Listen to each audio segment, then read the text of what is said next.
Hello guys, welcome back to my channel. Today in this video, I will show you how to put restriction on Safari. First of all, subscribe to my YouTube channel and press the bell icon to get new tech videos.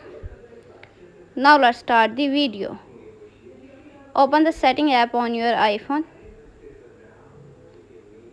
On the setting page, scroll down, tap screen time, turn on screen time,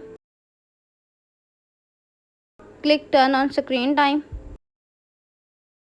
tap this is my iPhone.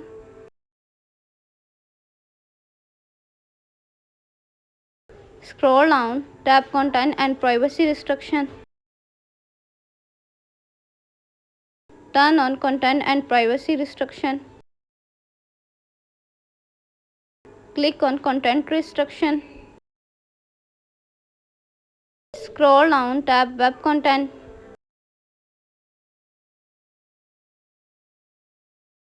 Choose unrestricted access.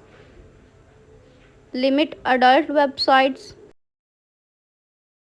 or allowed websites. Choose any one option. Thanks for watching this video.